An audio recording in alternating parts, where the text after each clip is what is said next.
did the very thing against James's team this year. Oh man. They would not have won that game if your quarterback hadn't been knocked out. Yeah, they would have. We weren't moving the ball. Well, anyway, but that's it. But I mean, come on, Jay. We're grown men here. I mean, that's what football's about, isn't it? If you've got, I play football on a Monday night and a Friday night, and what happens is the best player in the team, if he starts playing really well, somebody will give him a little bit of a kick or stand on his foot or something, and that's just the way the sport is. You try and stop the best player.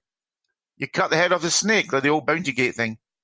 Let's not quote Bounty Gate.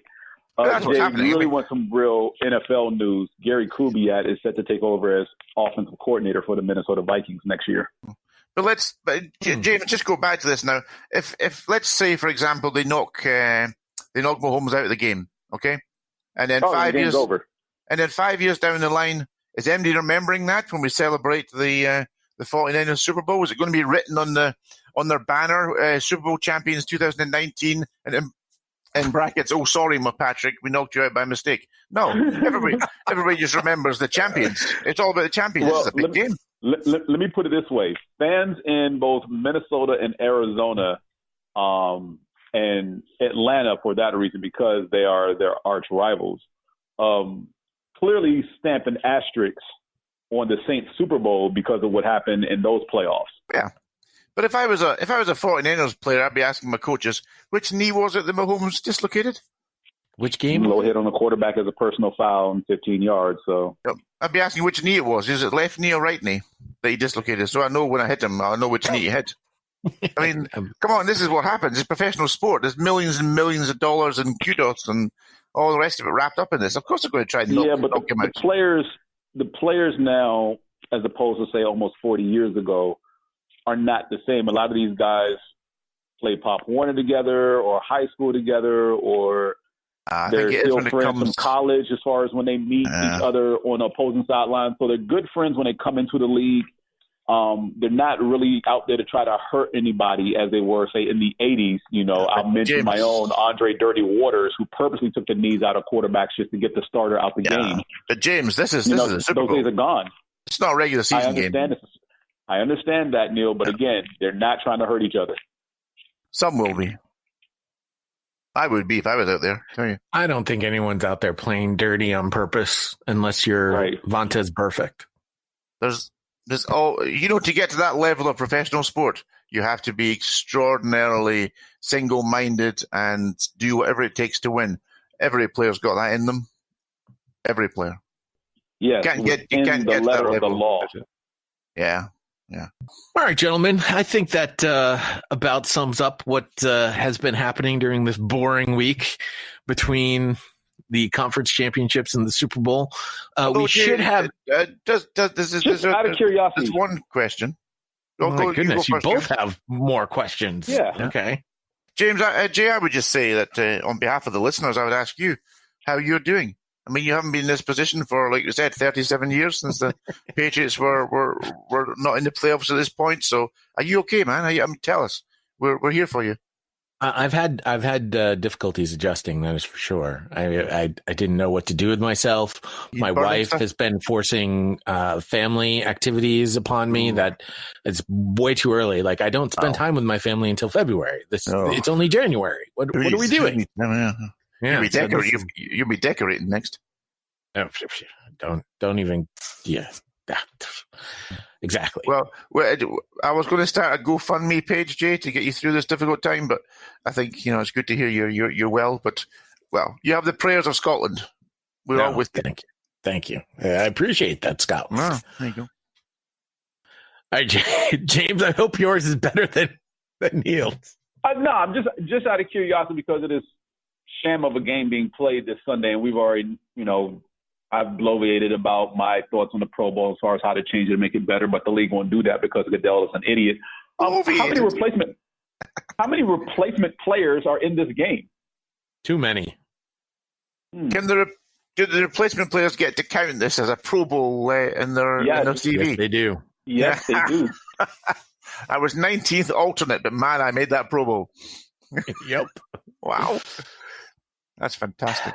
It's the Pro Bowl is a sham of a game. And the fact that the Pro Bowl is written into players' contracts now makes it even more of a sham. Mm-hmm. And teams should really avoid putting Pro Bowls in those contracts moving forward. Yes, they really should, because like you said, with all these alternates that are going, and I'm not just counting the Super Bowl players or participants, but specifically look at the Titans and the Packers who lost those conference championship games. Those guys probably don't want to play a game next week because it's not the Super Bowl. You know, right. The only way to make this game exciting again. Perfect example. Hold up, Neil. Perfect example. Kirk Cousins is replacing Aaron Rodgers due to injury. Someone explain that. I'll wait. An injured pride. His pride is really injured. Sure. It took a deep bruise. James, did you rather think that Winston should be replacing Rodgers? Who?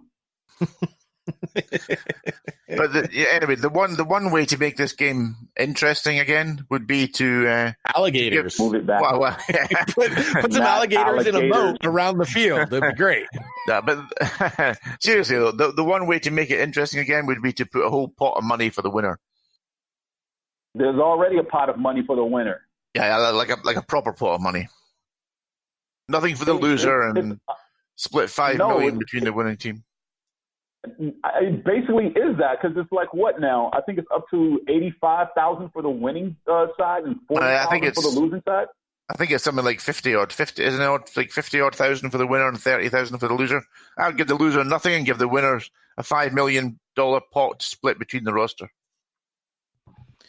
That's from 2016. It's definitely higher than that now. That would solve your players who all of a sudden are injured, and so they'd turn up then. I tell you, for the Pro Bowl. Oh, the Pro Bowl winners will get a bigger check than the Super Bowl losers this year. Really? Yeah. Wow. Right. Let's see here. Players on the winning team of the Pro Bowl will get a bonus of $67,000. Players on the losing team will get $34,000. $4,000, yeah. Players on the losing team of the Super Bowl will get $59,000. Yeah, because it's always double. Yeah. The winners get double the losers. Players on the winning team are getting $118,000 for the Super Bowl. Nice. Yeah. Well, so there you go. If you win the Pro Bowl, you'll get a bigger check than the guys playing in the Super Bowl that lost. So you're basically talking about a mid-table average cornerback is going to be getting like $70,000, and because 5 players were injured and 3 players were going to the Super Bowl, so he was next man up. Fantastic. You know what else would make the game a little more interesting? Let's have a national lottery, right? That each of these players represent, and instead of giving the player another $70,000 because they clearly don't need it, that $70,000 goes to a dude that you're representing or a person that you're representing. Yep. And we can make this lottery based on whatever we want. Like we could do it for, kids fighting cancer, right? So now you're playing for that poor kid over there whose prospects of fighting leukemia aren't looking all that great. You got to win for him, because if you don't, he's not going to get as much money. That's almost as bad as the crocodile pit idea. But, I think the second idea though is a little bit better. Yeah, okay. Jay, do me a favor. You cry when you edit that out. Just edit this whole part out. But don't put this anywhere in the show. So the guys who, let's say you're Aaron Rodgers and you pull out of the Pro Bowl because of injury. This is more Pro Bowl talk than I expected. Okay, if you're Rodgers and you pull out, do you still get your money? Or does that in go your to the contract? Person, or is that the person? Oh, no, for the game, or does that go to the person who replaces you? No, you actually have to play in the Super Bowl. Play in the Pro Bowl. Excuse me, to get paid. All right. Okay. Like whatever bonus is attached to your contract, you're going to get because you were named to the Pro Bowl. It doesn't say you have to play in it, but as far as the payouts for the game itself, you actually have to play in the game. I never watch it. Do you watch it? You guys watching it? No, I'm watching the Royal Rumble. The WWE Royal Rumble is on Sunday night. That's what I'll be watching. We can talk about. The Pro Bowl is slightly more fake than the Royal Rumble, so can you watch that? There you go. And somebody predetermines who the winner of the Royal Rumble is going to be. Well, that's like all football. Cause it's probably all. I think it's going to be Brock Lesnar, Jay. You know he's entering number one. I do know Brock Lesnar is entering number one. I don't think that he's going to win the Royal Rumble, though. I think he's going to be scared by one Velasquez. Yeah, I don't think Velasquez is entering the Rumble because they cleaned that up at the Crown Jewel late last year. He beat Velasquez by making him tap out. Yeah, I have a feeling Velasquez is entering the Royal Rumble, and it's going to scare him, and then somebody's going to throw him as he's distracted. You two are embarrassing yourselves, honestly. Officially, there are only 23 participants who are named to the Royal Rumble, so there's 7 open slots. I feel like 5 of those slots will be NXT guys, even though they have a pay-per-view on Saturday night, and 2 surprise wild cards who I have no idea who they'll be yet. Well, never mind the guys pulling double duty from NXT. There's like 4 guys who have matches that night that will be in the Royal Rumble too. I hate that. Do you know what we're learning here, listener? We're learning here, listener, that I've got a pretty particularly hard life putting up with these two. Listen to them. Sure, the audience prefers our conversation of the Royal Rumble than the stupid Pro Bowl.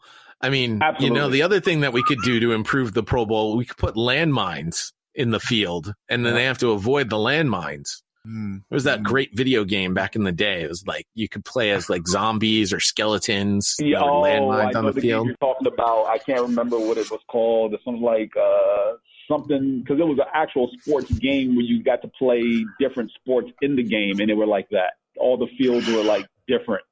Yeah. All right, guys, I need to go. Antonio Brown's just driven past my house. So. All right. By the way, I saw a great tweet. How far away are we from a white Bronco chase with Antonio Brown? Yeah, exactly. Yeah. Oh my God. Not that far. It ain't so. Send us an email, nextfanUp@gmail.com, at NFU Podcast, Facebook.com/NFU Podcast. I'm sure there's a lot of things we talked about in today's show that you highly disagree with. So we want to hear from you. We'll share your comment next week as we preview the Super Bowl. Now, between now and our Super Bowl preview show, where we will empty out the budget, we will have a Super Bowl prop bet show. I don't know when.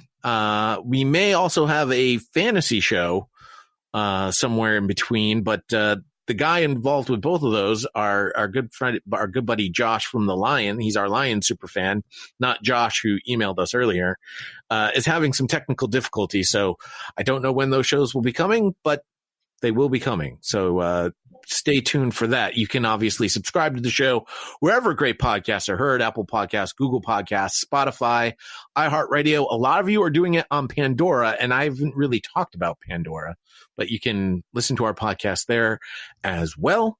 And tell a friend that that's where you're listening, and tell them to listen to the show on those wonderful apps. Thanks to everyone for listening. We will be back next week. At least I will be. I don't know about these two jamokes. Probably. James is on every show. Yeah, I should be back for recovered from this catastrophe. I mean, we recently gave James a quote unquote promotion in the Superfan group. So congratulations to you, James. But quite honestly, you were the only guy that was on every show anyway. So it was long overdue. It has gone to his head, though. Whoa. I'm taking it all in stride. All right. Chairman Mao over there. We will have a Super Bowl recap show, and then we'll go on our annual vacation or hiatus, whatever you want to call it, before we get into the combine, and we'll be back with a new format. That's what we call a tease. I'm not going to tell you guys anything, but I will let you hear from Andy Dalton. He's not a free agent, but maybe not a Bengal after the draft. There you have it. I never even heard his interview, so I don't know the context in which it was said. I don't know what he said before. I don't know what he said after. So I still haven't seen it. I'm not going to watch it. I don't care, But I've got no ill will towards Jay. There's no feud between me and Jay. I think we lost the game. He said what he said, and we're moving on. That's in the past now.